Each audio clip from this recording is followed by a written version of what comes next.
Renungan Pagi Bersama Allah di Waktu Fajar oleh Ellen G. White, 8 Juli 2022. Mari kita berdoa. Tuhan Allah, Bapa kami yang bertahta dalam kerajaan surga, Bapa yang penuh kasih, pencipta langit dan bumi, laut dan segala isinya, Bapa yang kami sembah melalui anak-Mu, Tuhan kami Yesus Kristus. Terpujilah Tuhan Yesus Kristus, anak Allah yang hidup, satu-satunya jalan dan pengantara kami kepada Bapa. Pagi ini kami bersyukur kepadamu untuk hari yang baru, untuk nafas hidup dan kesehatan yang Engkau berikan kepada kami. Kami akan belajar dari nasihat firman-Mu, biarlah roh-Mu yang suci, yang Engkau curahkan melalui anak-Mu, Roh Kristus, akan hadir dalam hati kami, agar firman yang akan kami pelajari, kami boleh mengerti, dan terlebih kami boleh hidupkan dalam kehidupan kami. Terima kasih Engkau sudah mendengar dan menjawab doa kami. Ampuni kami dari salah dan dosa kami. Dalam nama Yesus kami sudah berdoa dan mengucap syukur kepada Bapa. Amin. Renungan hari ini akan dibacakan oleh Ibu Ellen Nini Umboh. Kepada Ibu Nini, kami persilahkan. Selamat pagi. Renungan kita pagi ini 8 Juli berjudul Allah akan membenarkan umat pilihannya. Ayat kita pagi ini terdapat dalam Lukas 18 ayat 7 yang berbunyi, "Tidakkah Allah akan membenarkan orang-orang pilihannya yang siang malam berseru kepadanya? Dan adakah ia mengulur-ngulur waktu sebelum menolong mereka?" Dalam segala zaman, Allah telah bekerja melalui malaikat-malaikat yang suci untuk menolong dan melepaskan umatnya. Makhluk-makhluk surgawi itu telah mengambil bagian yang aktif dalam permasalahan manusia. Mereka tampak berpakaian jubah yang bersinar bagaikan kilat. Mereka datang sebagai manusia dalam pakaian jubah musafir. Malaikat-malaikat telah tampak dalam bentuk manusia kepada umat Allah. Mereka beristirahat di bawah pohon ek pada waktu tengah hari seperti orang yang sudah letih. Mereka menerima keramah tamahan manusia. Mereka telah bertindak selaku petunjuk jalan bagi yang sedang bepergian yang tidak mengetahui jalan. Mereka telah menyalakan api dengan tangannya sendiri di atas mezbah. Mereka telah membuka pintu-pintu penjara dan membebaskan hamba-hamba Tuhan. Dengan berpakaian perang surga, mereka datang menggulingkan batu dari kuburan juru selamat. Juru selamat yang mulia akan mengirimkan pertolongan bila mana kita memerlukannya. Jalan menuju surga dikuduskan oleh jejak-jejak kakinya. Setiap duri yang melukai kaki kita telah melukai kakinya. Setiap salib yang ditanggungkan kepada kita telah ditanggungnya di hadapan kita. Tuhan mengizinkan pertentangan-pertentangan untuk menyediakan jiwa-jiwa bagi kedamaian. Waktu kesesakan adalah cobaan berat yang menakutkan bagi umat Allah. Tetapi waktu itulah masanya setiap orang percaya yang benar memandang ke atas dan oleh iman ia boleh melihat pelangi perjanjian yang mengelilinginya.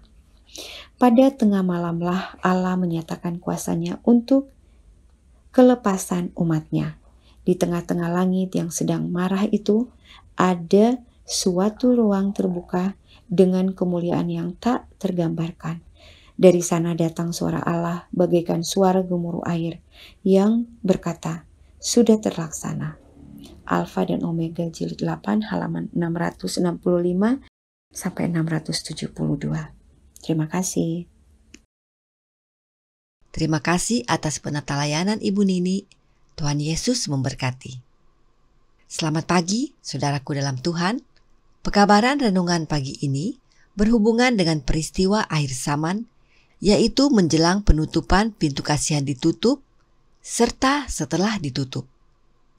Saudara bisa baca seluruh penjelasannya dalam buku Kemenangan Akhir, bab 39 dan 40.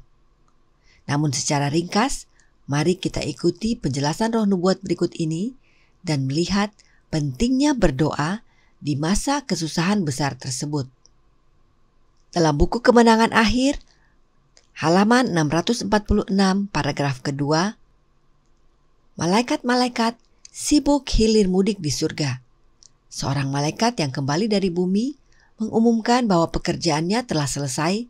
Ujian akhir ke atas dunia ini telah dilaksanakan, dan semua yang telah membuktikan dirinya setia kepada ajaran-ajaran ilahi telah menerima meterai Allah yang hidup.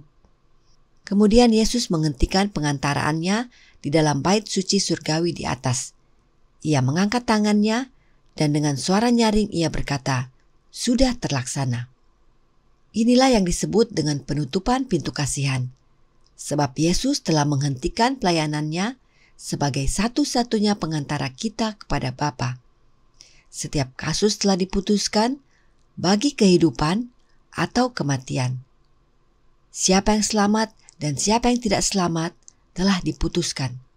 Apa yang terjadi saat Yesus menghentikan pelayanannya sebagai pengantara?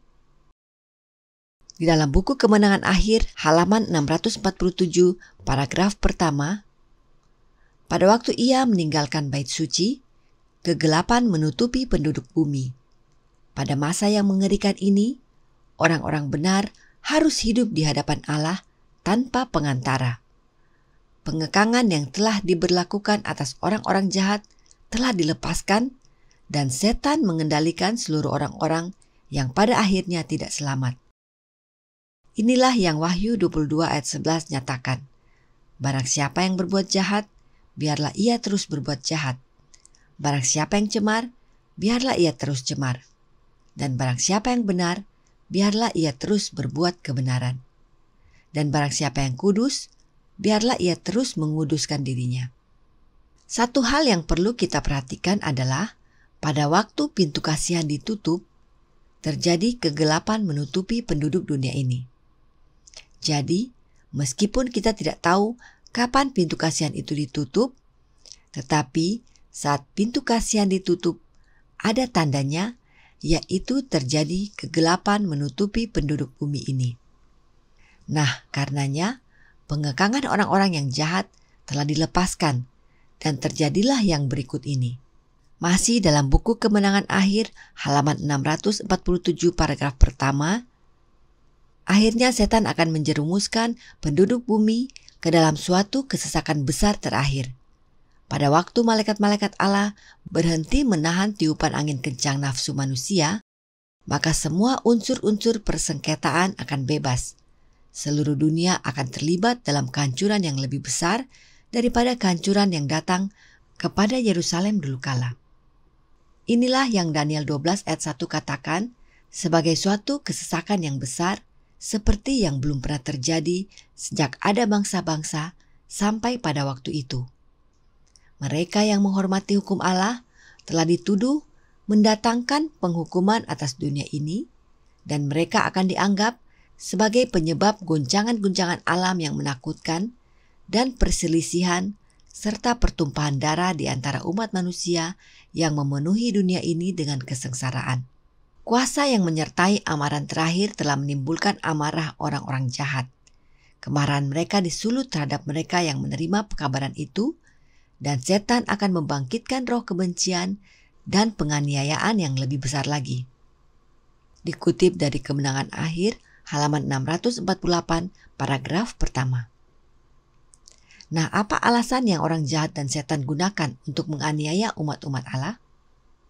Di dalam Kemenangan Akhir, halaman 648, paragraf ketiga, sementara Sabat telah menjadi pokok perdebatan utama di dalam dunia kekristenan, dan otoritas keagamaan dan keduniawian telah digabungkan untuk memaksakan pemeliharaan hari Minggu, maka penolakan terus-menerus oleh suatu kaum minoritas untuk tunduk kepada tuntutan populer akan membuat mereka menjadi sasaran kebencian universal. Umat-umat Allah dianiaya oleh karena hari Sabat. Ada kaum minoritas umat Allah yang memelihara Sabat, dan karena mereka menolak untuk memelihara hari Minggu, mereka dianiaya. Nah, sebagai informasi penting, bila mana kita membuka website the10commandments.org, maka kita akan dapat melihat daftar dari gereja-gereja yang menguduskan hari Sabat, hari ke-7. Ada 563 gereja di seluruh dunia ini. Dan gereja Advent terdaftar dalam urutan 426. Ada 563 gereja di dunia ini yang memelihara Sabat hari ke-7. Lalu kenapa Roh Nubuat berkata ada kelompok minoritas yang memelihara Sabat dan mendapat aniaya? 563 gereja bukanlah minoritas. Berarti ada sekelompok kecil umat Allah yang memelihara Sabat hari ke-7 tetapi berbeda dari yang lainnya. Apa perbedaannya? Mari kita baca tulisan Roh Nubuat berikut ini. Di dalam manuskrip 32 tahun 1896 paragraf ke-9, tapi bisakah mereka menghancurkannya? Tidak, karena semua orang yang akan menyelidiki kitab suci bagi dirinya sendiri akan melihat bahwa hukum Allah tetap tidak berubah, kekal, dan peringatannya, hari Sabat, akan bertahan selama berabad-abad, menunjuk kepada satu-satunya Allah yang benar dalam perbedaan dari semua Allah palsu. Roh Nubuat dengan jelas menyatakan bahwa hari Sabat menunjuk kepada satu-satunya Allah yang benar. Siapakah Dia? Di dalam buku Membina Kehidupan Abadi halaman 81 paragraf kedua, dalam doanya kepada Bapa, Kristus memberikan kepada dunia suatu pelajaran yang harus diukir dalam pikiran dan jiwa. Inilah hidup yang kekal itu, katanya, yaitu bahwa mereka mengenal Engkau, satu-satunya Allah yang benar, dan mengenal Yesus Kristus yang telah Engkau utus. Yang Yesus sebut sebagai satu-satunya Allah yang benar adalah Allah Bapa, yaitu Bapanya Yesus. Tahukah saudara bahwa umat-umat Allah yang memelihara Sabat dan menyembah satu-satunya Allah yang benar, yaitu Allah Bapa, hanya sedikit? Mayoritas pemelihara Sabat hari ke-7 menyembah Trinitas. Trinitas bukanlah satu-satunya Allah yang benar, sebab Allah Bapa bagian dari 3 Allah yang berbeda tapi satu. Itu sebabnya Roh Nubuat mengamarkan kita dalam buku Pulang ke Rumah halaman 351 paragraf ketiga, tidak semua yang mengaku menguduskan hari Sabat akan dimeteraikan. Artinya, tidak semua yang menguduskan hari Sabat akan diselamatkan. Mengapa demikian? Karena hari Sabat tidak menyelamatkan, tetapi Allah yang disembah pada hari Sabat, itulah yang menyelamatkan kita, yang membenarkan kita umat-umatnya. Dan hari Sabat mengamarkan kita kepada satu-satunya Allah yang benar, yaitu Allah Bapa. Karenanya, sembahlah Allah Bapa pada Sabat hari yang ke-7. Mereka yang berbakti pada hari Sabat dan menyembah Allah Bapa tidak banyak, dan mereka akan menerima aniaya oleh karena kesetiaan mereka kepada Bapa. Apa yang mereka lakukan saat menderita aniaya? Dalam buku Kemenangan Akhir halaman 649 paragraf kedua, pengharapannya satu-satunya hanyalah belas kasihan Allah dan pertahanannya satu-satunya hanyalah doa. Inilah yang umat-umat Allah lakukan saat menderita aniaya. Mereka berdoa, layaknya Yakub bergumul dalam doa, demikian juga umat-umat Allah yang telah dimeteraikan. Perhatikan yang Roh Nubuat nyatakan berikut ini. Masih dalam buku Kemenangan Akhir, halaman 653 paragraf pertama, iman mereka tidak gagal walaupun doa-doa mereka tidak langsung dijawab. Walaupun menderita kecemasan, ketakutan, dan kesukaran yang paling berat, mereka tidak menghentikan doa-doa pengantaraan atau doa syafaat mereka.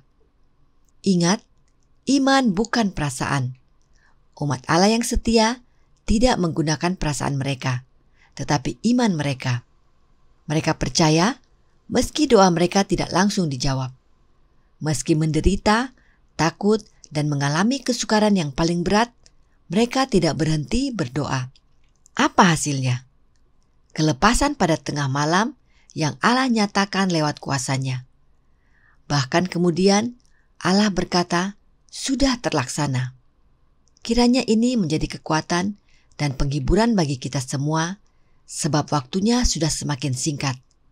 Yesus segera datang, dan tekunlah dalam doa. Tuhan memberkati, saya bawa dalam nama Yesus. Amin. Mari kita berdoa. Tuhan Allah Bapa kami yang bertata dalam kerajaan surga, Bapa yang penuh kasih, Bapa yang kami sembah melalui anak-Mu Tuhan kami Yesus Kristus. Kami bersyukur berterima kasih untuk nasihat firman Tuhan yang sudah kami pelajari pagi ini. Kami menyadari bahwa waktunya sudah sangat singkat, Yesus segera datang. Dan kami umat-umat Allah yang setia kepada satu-satunya Allah yang benar, yaitu Allah Bapa, dan memelihara hari Sabat, akan menderita aniaya. Satu-satunya pengharapan kami adalah bergantung sepenuhnya pada tali iman dalam Yesus Kristus, dan hanya melalui doa. Kiranya Roh-Mu yang suci, yang Engkau curahkan melalui anak-Mu Yesus Kristus, Roh Kristus, mau tinggal dalam hati kami, boleh menguatkan kami, mengingatkan kami untuk selalu berdoa, berserah kepada Tuhan, dan kami boleh bertahan pada masa yang sukar yang sebentar lagi akan datang. Terima kasih karena Engkau mendengar dan menjawab doa kami. Bersamalah dengan kami sepanjang hari ini. Biarlah hidup kami boleh berkenan kepadamu, dan Engkau akan mencurahkan berkat-berkat yang telah Engkau sediakan bagi kami. Ampunilah kami dari salah dan dosa kami. Dalam nama Yesus, kami berdoa dan mengucap syukur kepada Bapa. Amin.